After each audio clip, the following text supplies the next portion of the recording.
It is a dark age. A bloody age. An age of war. The gods are cruel, and we are their playthings. But this is no game. It is ceaseless war, with the old world its prize. Many seek the path to victory, but only one can stand glorious over all.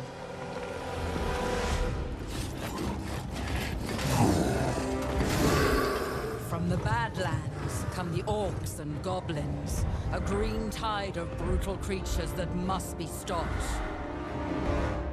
In Sylvania, the dead rise again. The vampire counts march forth.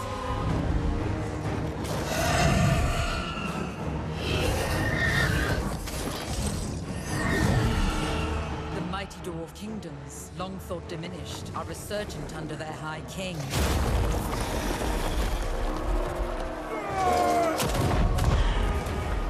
And at the old world's heart stands the Empire. Karl Franz must prove worthy of the Warhammer.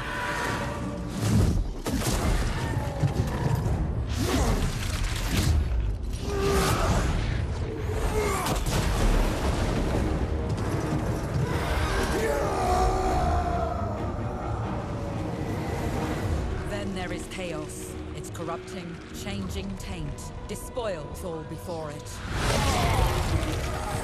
Only the strongest will endure.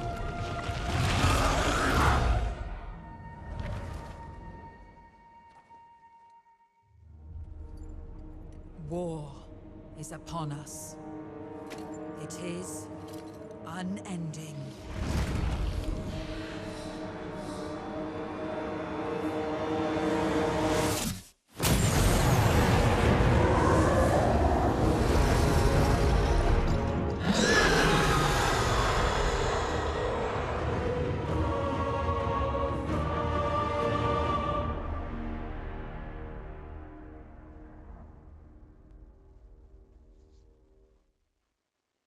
Hey out there, Full Metal here, and welcome to the faction vote for Total War Warhammer. I have always been a big fan of the Total War series, and I am a big fan of Warhammer, as well as Games Workshop, which, if you're a fan of the channel, you're probably aware of that, as I've played a number of their computer games. And I want you guys to decide what you want to see me play. So, what we're going to do today is look over the different factions, which they did kind of tell about them in the cinematic, and my god, what a cinematic. So we're going to look through them, I'm going to tell you what they've got, and you guys are going to be the ones to decide. I'm going to give it probably a week, two, we'll see. Whichever faction gets the most votes, even if it's one, if only one person comments, then guess what? Congratulations to that one person. You get to see the exact faction you want to play.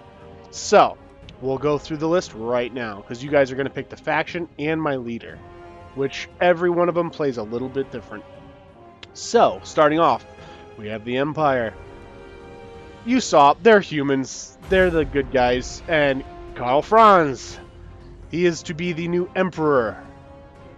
Or there's the other option of Balthazar Gelt. He is a Lore of Metal wizard. He is a caster, and yes, magic is a thing. Total War is a pretty standard setup. They have different rules and such, and it's basically all about these massive strategic combat battles with factions. But they changed a few of the rules for Games Workshop's Warhammer. One of those things happens to be magic. So you can have champions on the battlefield like this guy casting spells, doing massive damage to the battlefield. And then these additional starting units, everybody has 3 of them. They are upper tier units that you can't just start with. And as you can see here, like faction leader, powerful melee fighter, and yes, this guy takes a single slot in the army. All the champions do. So instead of having a regiment of, say, 100 or something soldiers, you have him. But he's really good. And as you can see, can unlock Deathclaw.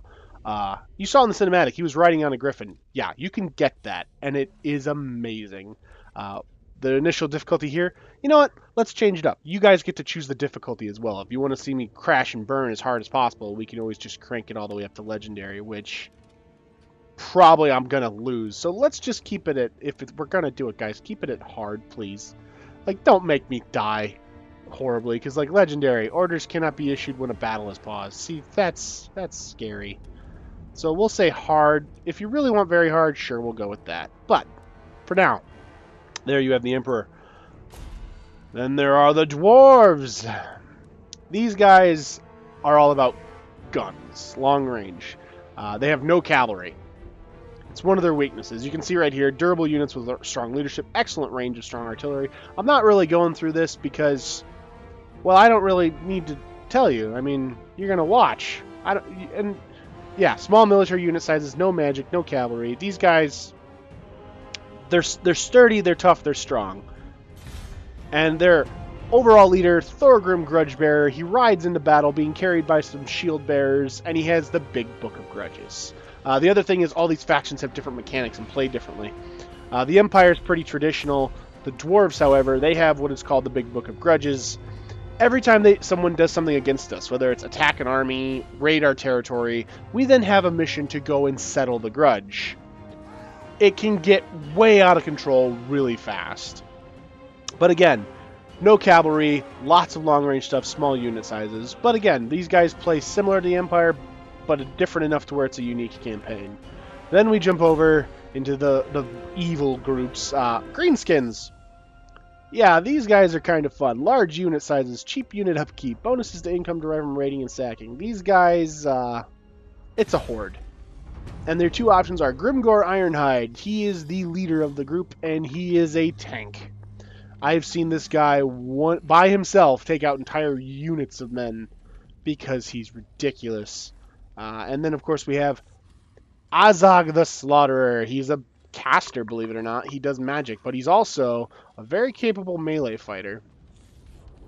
Some of the weaknesses of this faction, goblins are really... their leadership is terrible. If you do not play them correctly, their units have a tendency to break and run. So if you want to see me have a little bit of a challenge, not to mention, these guys' unique mechanic, you have to keep fighting.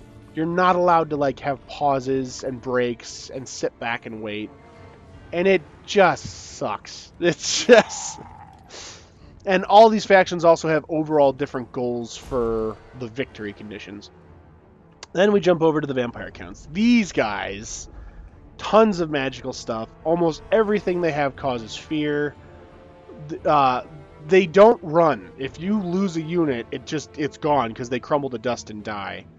No missile units. They have no archers, no cannons, no nothing. It's all melee all the time. And their two options are Manfred von Karstein, an incredibly powerful wizard, as well as melee fighter. And then you've got Heinrich Kemmler, a powerful necromancer who works for the vampire counts.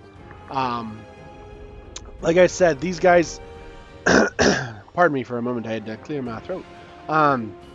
They specialize with a lot of different monstrous units. They have these giant, hulking, like, undead construct creatures and zombie dragons and just all sorts of scary stuff. And they have a unique mechanic of, if they try to go into territory that doesn't have their corruption in it, the army just starts dying. So, it's a balancing act. Not to mention, they start surrounded by everybody that hates them. And it's very hard for them to make friends, or at least peace treaties. And then finally, the Warriors of Chaos. This, without a doubt, yeah, initial challenge. This is the hardest faction to play, without a doubt. The most challenging, the most difficult. Strong units. Their units are very, very strong. They really are. And they've got really good armor. They're very tough to break. They don't have a lot of missile troops, so not a lot of archers. There are some, but not a lot. There's no such thing as trade with these guys. There's no such thing as peace. Everyone will be at war with us at all times. Including other groups of chaos, which I'm going to have to like do a balancing act with. Not to mention, if I ever lose a fight that I can't run from, it's game over. So I'm going to have to be very, very smart. And yeah, it starts off at difficulty normal, but as you saw, initial challenge is hard to begin with. And this is the faction leader, Archaon the Ever-Chosen. Powerful melee fighter and leader, can use spells from the Lore of Fire. This dude is strong, he's tough, he's a beast. Then we have Kolek Suneater. This dude is a giant, hulking dragon centaur, ogre, creature, thing. He's a beast. He is a monster. This guy is capable of wrecking pretty much anything, and he's really good. I like him. He's my favorite out of this faction. And then lastly, you have Prince Sigvald the Magnificent, powerful melee fighter and leader. That's pretty much it. Like, he's the of my opinion, he's the weakest of the three leaders. He's a goody-goody, but he does have the nice, wonderful thing of spreading corruption quicker. This guy has cheaper upkeep for certain soldiers and better movement range. And then, of course, he's just his specialty units, the Dragon Ogres, and they're just amazing. It's just destructive, devastating, monstrous cavalry. But the unique quality of this faction is that it is a wandering horde. You don't make towns, you don't build upkeep in towns. Your hordes have like a camp that they set up, and you build your units from there. And it's very, very challenging to play them, because unlike all the other factions, the way their growth works is a building costs, their cityscape, or city center costs 1 to start. Then to get level 2, it's 2. To get level 3, it's 3. And as you get more population, the cost increases, making it harder to get. These guys are the exact reverse, and every single building of theirs costs population, which is a really big challenge.